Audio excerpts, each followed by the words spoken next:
Good afternoon, Cigar Review 177, the Gran Habano 2002, a cheaper cigar, usually a couple of dollars.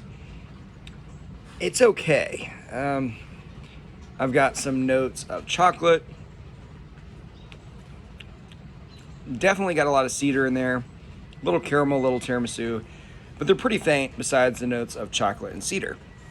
This is a 5-inch 50 ring gauge cigar.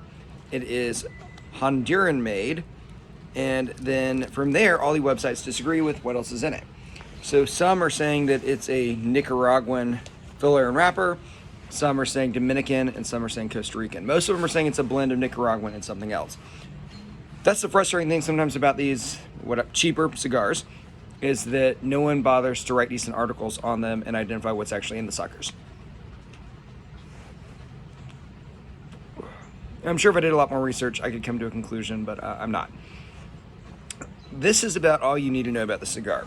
Look at the wrapper. Look at that. It's falling apart. It's absolutely falling apart.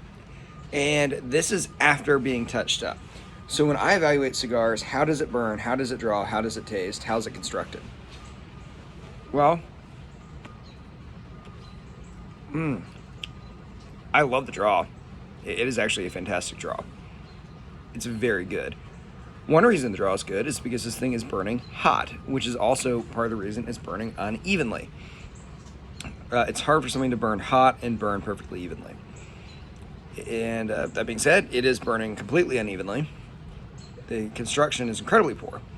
And the taste is okay, but because it's, again, it's burning kind of hot, there is a chemical quality and astringence and acidity, a roughness that I don't really like. Now, it does have those chocolate notes. They're nice. Those are nice chocolate notes. So this cigar, by the way, was aged for 8 years in cedar. And in fact, it had this, and we'll get to this in a second.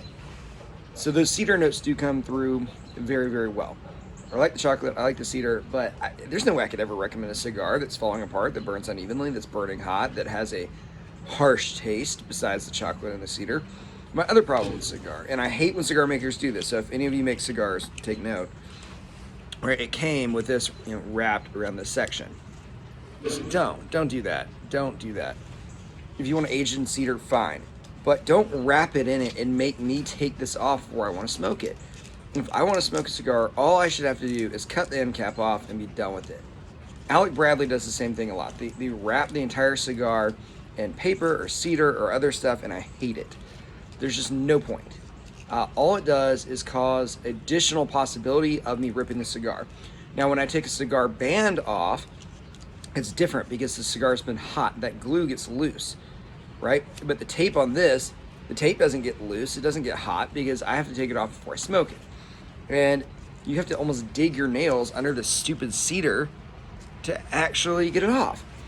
So I would be hesitant to get a cigar that even had that on it. This came as a 5-pack, by the way, with multiples that didn't have the cedar. So that's it, guys. Cigar Review 177, the Gran Habano 2002. Obviously, it's pretty strong. Don't buy.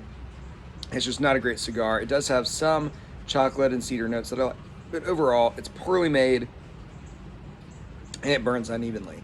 I would not recommend it. If you've had it and you did like it and you disagree with me, let me know. I'm not infallible. I could be completely wrong.